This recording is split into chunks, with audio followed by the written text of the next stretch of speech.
So hey all, here is the first of two recorded lectures we've got on slavery in the British colonies. The focus on this one is going to be the origins and development of slavery as it pertains to 17th century British North America. So we're talking about the British colonies throughout the 1600s. Here we go.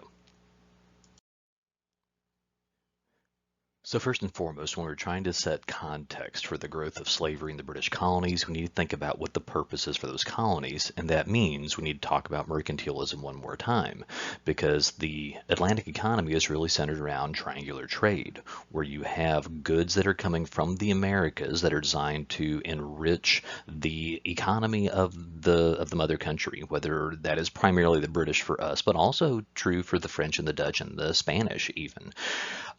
Embedded into this is the need for laborers when it comes down to labor needed to cultivate those cash crops, whether it's sugar or tobacco as the main areas, and that's going to be where the middle passage of the Atlantic slave trade system is going to come in. As a College Board way of looking at the big causes for the emergence of the Atlantic slave trade system, they really identify four steps. First off is going to be the sheer abundance of land, farmland in the Americas to be used for cash crops, whether it's tobacco or rice and indigo as you move further in the British North American colonies, or sugar as the big money makers. You're talking about things in the Caribbean. There is a shortage of indentured servants because after you get past, just in general, indentured servants are a very limited labor source in terms of years, and then they increasingly have this problem of, well, surviving their indenture and becoming landowners in their own right. And so it doesn't seem to be a very economically efficient form of labor for the landowners to use. When they tried to use different means to enslave Native Americans, the Spanish had the encomienda system. The British didn't have a system that was exactly like that, but when they made attempts to enslave Native Americans along the Atlantic seaboard, one of the problems that they had was, well, two problems that they had. One was a disease as a result of the after effects of the Columbian Exchange, but it's also, it was so much easier for these American Indians to escape on the frontier because they had pre-existing networks of, well, communication that they could take advantage of to get to other areas. And then on a purely economic side of things, there is a growing demand for American goods, whether that means tobacco or sugar or anything else that you see listed on the map here on this slide. The beginnings of a consumer revolution in Europe means that there is just more demand for these American goods. So the map here gives us an indication of the volume of enslaved Africans that were taken to different parts of the Americas.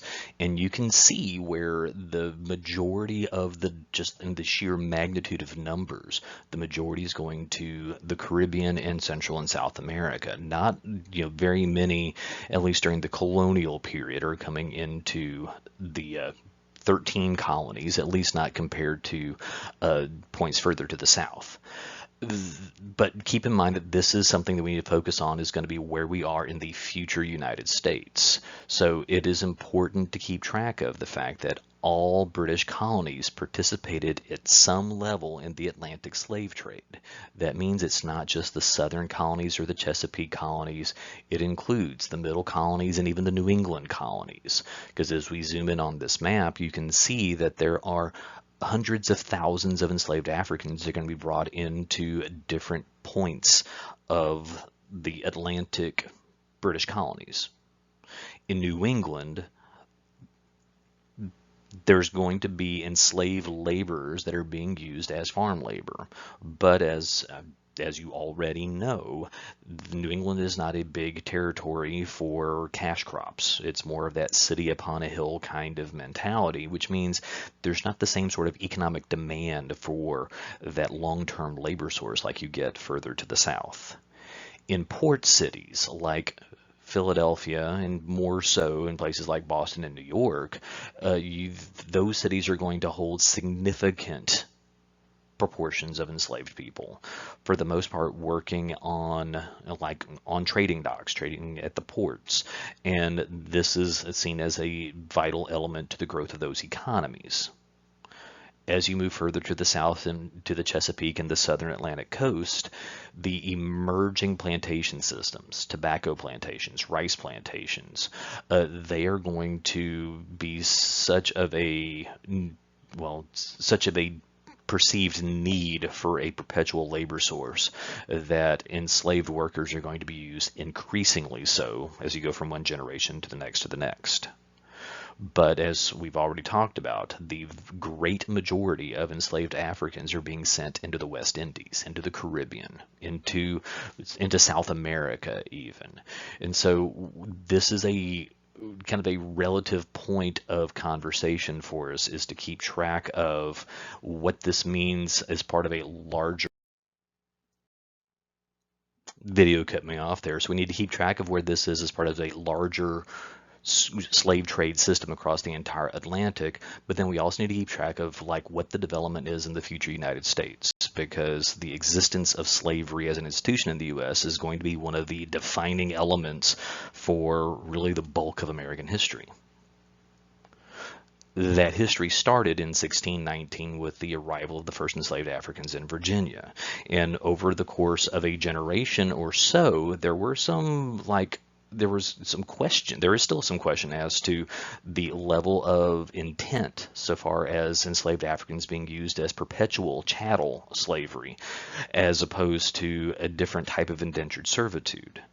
By the time you get to the second half of the 1600s, the population just in general in Virginia and in the Chesapeake, the sustainability has improved. It's there's not the same level of death and disease that was taking place.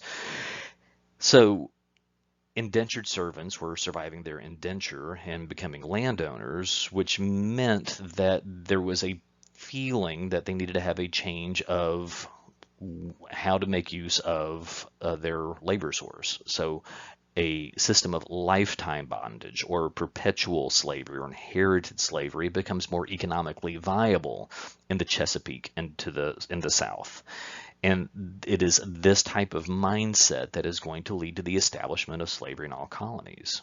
The first colony to really have any sort of law legally establishing slavery is actually in Massachusetts in the 1640s, but in Virginia it is going to follow suit within a few years. But this is very much taking place across all colonial regions, at least in the 1600s. Definitely in the 1600s.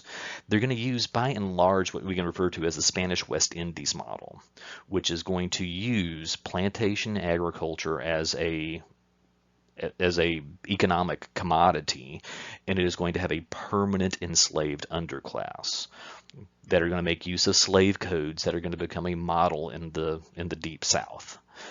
So what you end up with is the Spanish West Indies model gets translated into the British West Indies plantations in places like Barbados, and then that is ultimately going to be transferred up to the 13 colonies once you get to the Restoration period after 1660. At roughly that same point in time, for the first time, you see a shortage of indentured servants. There is a slowdown of the number of indentured servants that are being brought across from England, not because there was necessarily a shortage of people wanting to go, but it was proving to be a little bit more troublesome for the landowners. In 1676, Nathaniel Bacon leads a rebellion of ex-indentured servants against the Virginia colonial government because they felt like they weren't being protected on the frontier from Native Americans. So some reference to that back in topic 2.5, but what you see here is maybe a shift of how the colonial governments are going to want to shy away from indentured servitude as a primary means of labor and instead turn over to, a different source of enslaved labor altogether. And at the same time, you do see some improving English economic conditions, which means fewer people are going to want to come to the New World because there's more of a chance of maintaining their livelihood at home across the Atlantic. And so by the time you get to the beginning of the 1700s, the dominant labor system has become chattel slavery. This is the system of slavery that is going to, well, ultimately be property ownership of human beings as a form of maintaining and developing the economic viability on one plantation and across plantation colonies.